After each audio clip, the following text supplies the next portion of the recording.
నమస్కారం అండి. Welcome to Suman TV. నేను గీతాంజలి. ప్రస్తుతం మనతో పాటు అభ్యుదయ ఫౌండేషన్ CEO నందకిషోర్ గారు ఉన్నారు. చాలా దేవాలయాల గురించి, అక్కడున్న ఎనర్జీ సోర్సెస్ గురించి మనకి చెబుతూ ఉన్నారు. మరి ఎలా వెళ్ళాలి ఏంటనే చాలా డౌట్స్ అడుగుతున్నారు. కామెంట్స్‌లో మీ ప్రాబ్లమ్స్ చెప్తున్నారు. వీటికి సంబంధించిన దేవాలయాలు అంటున్నారు. అన్నీ చూస్తున్నాము. వాటికి సంబంధించినవన్నీ కూడా మీకు ఇన్ఫర్మేషన్ అందించే ప్రయత్నం చేస్తాం. ఇక ఆలస్యం చేయకుండా ఇవాల్టి వీడియోలో ఎన్నో ముఖ్యమైన దేవాలయాలు చెప్పబోతున్నారు. మాట్లాడేద్దాం మరి నందకిషోర్ గారితో. నమస్కారం సార్. నమస్తే అండి. నమస్తే సార్, చాలా దేవాలయాల గురించి మాట్లాడుతున్నాం. ఇది ఒక సిరీస్ ఆఫ్ వీడియోస్. ఇది సుమారుగా 10,000కు పైగా దేవాలయాలు మీరు రీసెర్చ్ చేయటము, అందులో ముఖ్యమైన వాటి మాకు తెలియచేయటం చాలా సంతోషం అండి. ఇందులో కామెంట్స్ రూపంలో కొంతమంది అడుగుతున్నారు సార్, ఎక్కువగా వచ్చింది మా అబ్బాయికి లేదా మా అమ్మాయికి పెళ్లి సెట్ అవ్వట్లేదండి, చాలా సంబంధాలు వస్తున్నాయి కానీ తప్పిపోతున్నాయి, చూపించాం అన్ని చోట్ల కానీ లేదు, ఏదైనా దైవ పరిహారం చేయిద్దాం అనుకుంటున్నాం, ఏదైనా సందర్శనానికి దేవాలయం ఉందా అని అడిగారండి. వివాహాలకు దేవాలయం ఏది? సో మనకి ఇది కూడా మళ్ళీ తమిళనాడులోనేనండి. తమిళనాడు. సార్ ఒక్క రిక్వెస్ట్ సార్, ఇంకొకటి మేజర్గా వచ్చింది ఏంటండి అన్ని తమిళనాడు, కర్ణాటక, కేరళ ఇవే సౌత్లో చెప్తున్నారు కానీ ఇవే చెప్తున్నారు, మన తెలుగు రాష్ట్రాల్లో లేవా అనేది ఒక సమతుల్యత అండి. మీకు చెప్పినట్టు ఏదైనా సరే బ్యాలెన్సింగ్, మన నేచర్ కానీ గాడ్ యొక్క క్రియేషన్ కానీ. అఖిలాండ కోటి బ్రహ్మాండ నాయకుడు వచ్చి ఇక్కడ ఆంధ్రాలో కూర్చున్నారు కదా, మళ్ళీ వాళ్ళు ఏమన్నారు చెప్పండి. సాక్షాత్ ఆయనే వచ్చి ఇక్కడ ఆంధ్రాలో కూర్చొని మీరు ప్రాంతాల వారిగా దేవుని ఎందుకు చేయడం కానీ, అంటే ఇది ఒక ట్రీట్మెంట్ అండి. ఈ ట్రీట్మెంట్కి మన చికిత్స కోసం మనం ఎంత దూరమైనా వెళ్ళాలి. ఎందుకంటే అదే ఒక పరిహారం. ఈ వంకతోనైనా చూస్తామండి, అసలు జీవితంలో ఆ దేవాలయాలు చూస్తామా అని అనుకుంటాం. ఇప్పుడు సృష్టిలో ఆయన సృష్టించిన ఈ సృష్టి చాలా అందమైనదండి. నన్ను ఇంట్లో కూర్చొని టీవీలో చూస్తానంటే కాదు, ఇది మీరు పర్సనల్గా వెళ్ళి ఆయన సృష్టించినవన్నీ చూసి వాటి అందాన్ని కూడా చూడగలగాలి కదా. నేను ఒకే దగ్గర ఉంటానంటే కాదు. సో దయచేసి దేవుని మాత్రం ప్రాంతాల వారీగా వద్దండి. సో మనకి ఏది అవసరమో అది ఎక్కడ దొరుకుతుందో అక్కడికి మనం వెళ్ళడం అనేది కరెక్ట్. అది ప్రకృతి ధర్మం కూడా. ధర్మం అది మనకు, అది ఒక దివ్య అనుగ్రహమే. అనుగ్రహం కూడా. మనిషి జన్మ ఎత్తినందుకు వెళ్ళగలం, వెళ్ళి దర్శించుకోగలం. ఖచ్చితంగా. సరే, మరి వివాహాలకు సంబంధించింది తమిళనాడులో కుంభకోణం దగ్గర ఉందండి. ఇది కళ్యాణ సుందరేశ్వర టెంపుల్. నేను పేరు విన్నాను సార్, కళ్యాణ సుందరేశ్వర టెంపుల్ గురించి, అక్కడ జరిగే సైన్స్ గురించి ఈ రోజుకి అందరు నోళ్ళు కట్టేసి ఉన్నాయి. ఏంటి సార్ అద్భుతం.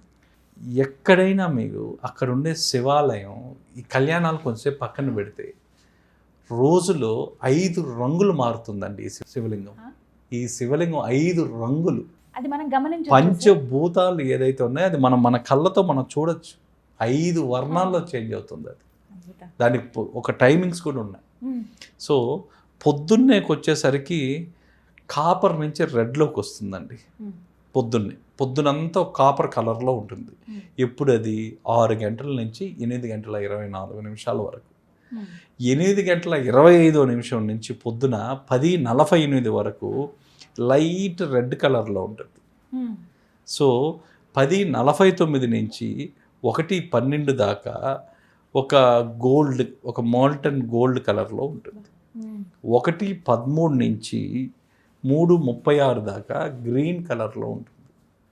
3:37 నుంచి 6 గంటల వరకు మల్టీ కలర్. అది ఈ కలర్ అని మనం ఐడెంటిఫై చేయలేమండి. ఒక్కొక్క రంగులో ఆ రోజు బట్టి, పౌర్ణమి ఆ దీన్ని బట్టి కూడా ఆ లాస్ట్ అవర్ మాత్రం మారుతుంది.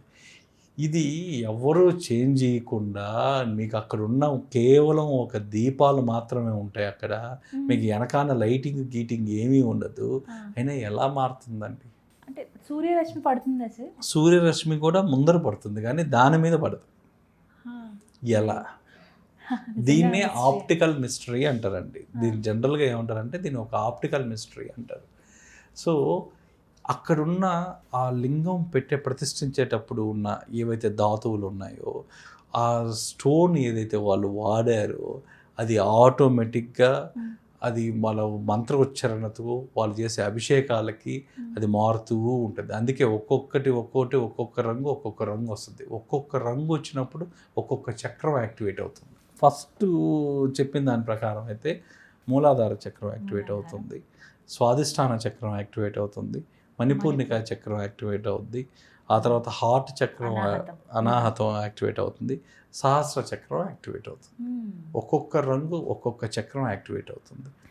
సో దీంట్లో మ్యారేజ్ బ్లాకేజెస్ ఏదన్నా ఉంటే ఇక్కడ మీరు అభిషేకించడం వల్ల అది ఆటోమేటిక్గా పోతుంది. అది ఆటోమేటిక్గా పోతుంది. రాహు, కేతు, శని వల్ల ఏదైనా డిలే ప్యాటర్న్స్ ఉన్నా ఆ డిలే ప్యాటర్న్స్ కూడా ఆటోమేటిక్గా రిమూవ్ అయిపోతుంది ఈ క్షేత్రంలో. ఆ తర్వాత ఇక్కడ మీకు శివలింగం రెండోది కూడా ఉందండి, టెంపరేచర్స్ కూడా చేంజ్ అవుతుంది. కొంతసేపు వేడిగా ఉంటుంది, ఒక రంగులోకి వచ్చేసరికి వేడి ఉంటుంది, ఇంకో రంగుకి వచ్చేసరికి మళ్ళీ మారిపోతూ ఉంటుంది, చల్లగా అయిపోతుంటుంది, అంత కూల్ అయిపోతుంటుంది. మీకు చూడండి, మార్నింగ్ అంతా చల్లదనం ఉంటుంది, ఈవినింగ్ వచ్చేసరికి వెచ్చదనం అవుతుంది. అది ఇప్పటికీ అన్ఐడెంటిఫైడ్ మిస్టరీ అండి. అంటే కొన్ని శివాలయాల్లో మనకి స్వయంగా వారే అభిషేకం చేసుకునే అవకాశం ఉంటుంది కదా సార్? లేదు, ఇక్కడ లేదు, ఇక్కడ ఏం అలౌ చేయరు. ఇప్పటికీ దాన్ని శోధిస్తానే ఉన్నారు, ఎందుకు మారుతుంది, ఎలా మారుతుంది అని. ఈ రోజుకి ఒక ఖచ్చితమైన ప్రమాణికం అయితే లేదండి. ఈ మార్పు అనేది ఎవరన్నా చూడాలంటే వాళ్ళు ప్రత్యక్షంగా వాళ్ళు వెళ్ళి అక్కడ కూర్చొని చూడొచ్చు. అన్ని గంటలు మీకు ఓపిక ఉండి పొద్దున్న నుంచి సాయంత్రం దాకా ఆ 2 గంటల టైము మీరు కానీ ఉండి చూడగలిగితే మీకు ఆ కలర్ చేంజింగ్ అనేది కళ్ళకి స్పష్టంగా తెలుస్తుంది. సో ఇదే విధంగా మీకు ఇంకొక విరూపాక్షుని గుడిలో ఉందండి. విరూపాక్షుని గుడి కూడా కోలార్ దగ్గర ఉంది. ఈ కోలార్ దగ్గర ఉన్న విరూపాక్షుని గుడిలో కూడా పొద్దున ఒక రంగు ఉంటుంది శివలింగం, మధ్యాహ్నం ఒక రంగు ఉంటుంది, సాయంత్రం అయ్యేసరికి ఒక రంగుకి వస్తుంది. ఇక్కడ మీకు దాన్ని ఇంకోటి కూడా అంటారండి, ఇక్కడికి వచ్చిన వాళ్ళు కొంతమంది ఫేట్ కూడా చేంజ్ అవ్వచ్చు అని. ఇక్కడ ఫేట్ చేంజ్ చేసుకునే టెంపుల్ అంటుంటారు ఇక్కడ. సో ఎలా అంటే మీరు ఈ టెంపుల్లోకి ఎంటర్ అయ్యి బయటకు వచ్చేటప్పుడు ఆ బయట ఒక చక్రం లాగా గీసి ఉంటుందండి. అక్కడ ఆ చక్రంలో మీరు నిలబడుకొని మీకు స్వామి పూజారి కూడా వస్తారు అక్కడికి, ఆయన సంకల్పం చేస్తారు మీ ప్రాబ్లం ఏది ఉందో అది. ఆ చక్రంలో నిలబడి మీరు చేయడం వల్ల మీకు అది పరివర్తన చెందుద్ది. పరివర్తన అంటే మంచిగా మారిపోద్ది, మీరు అనుకున్న విష్ తీరిపోద్ది. ఏంది అంటే ఆ కింద ఉన్న ఆ జియోమాగ్నెటిక్ ఎనర్జీ అండి, ఆ ఎనర్జీ అక్కడ ఉండడం వల్ల అది చేంజ్ అవుద్ది. ఇక్కడ కూడా శివలింగానికి మాకు ఇనిషియల్గా మేము అనుకున్నది ఏంటంటే ఆ కాస్మిక్ ఎనర్జీ ప్రసరణ అనేది అది జరిగే కొద్దీ అది పరివర్తన చెందుతూ వస్తుంది పంచభూతాలు ఈ కళ్యాణ సుందరేశ్వరంలో. సో ఇంకా ఇలాంటి దేవాలయాలు మనకు దాదాపుగా దక్షిణ భారతదేశాన టోటల్గా మన 5 రాష్ట్రాల్లో కలిపితే దాదాపు 1680 గుళ్ళు ఉన్నాయండి. ఈ విధంగా శివలింగం వాటికే అది రంగులు చేంజ్ అయ్యేది. దీని ఇంతవరకు మన వాళ్ళు ఒక కన్క్లూజన్ సింపుల్గా ఆప్టికల్ మిస్టరీ అని ఇచ్చేసారు, కానీ కరెక్ట్గా చెప్పలేకుండా దీనివల్ల ఈ ఫ్యాక్టర్ వల్ల దీనివల్ల ఈ రంగు వస్తుంది, ఖచ్చితంగా కాపర్ ఎందుకు వస్తుంది, ఖచ్చితంగా గోల్డ్ ఎందుకు వస్తుంది అనేది మాకు అక్కడ రెజోనెన్స్, ఆ మంత్రోచ్చారణలో మారుతుందా అనేది ఒకటి, అభిషేకం వల్ల మారుతుందా అనేది ఒకటి, ఇంకే చూస్తే ఆ యూనివర్సల్ పవర్ వల్ల మారుతుంది అనేది నిజం. సో అట్లా ఈ కళ్యాణ సుందరం ఉంది. ఈ శివలింగాలు నిజంగా ఎక్స్పీరియన్స్ చేయాలంటే మాత్రం ఈ క్షేత్రాన్ని ఒకసారి చూడాలండి అందరూ. ఓపిక్గా అన్ని గంటలు ఉండి కనీసం 2-3 రంగులన్నా చూడగలగాలి. పొద్దున ఒకసారి సాయంత్రం ఒకసారి వెళ్ళగలిగితే ఆ 2 కలర్స్ అంతా చూస్తారు. మనకి ఇక్కడ నుంచి గర్భాలయంలో చాలా నీట్గా కనిపిస్తుంది, చాలా స్పష్టంగా కనిపిస్తుంది. అది సాయంత్రం అయితే ఇంకా స్పష్టత ఎక్కువ ఉంటుంది. మీకు మార్నింగ్ ఆ డే లైట్లు ఏదన్నా కొంచెం కలర్స్ అట్లు ఇటు ఉన్నా ఈవినింగ్ టైం మీకు చాలా క్లియర్గా కనిపిస్తుంది. అక్కడ పూజ అంతే.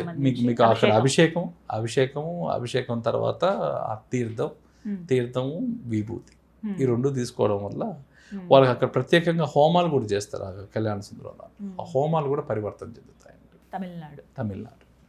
తమిళనాడు కుంభకోణం దగ్గర. థ్యాంక్ యూ సార్, నమస్కారం.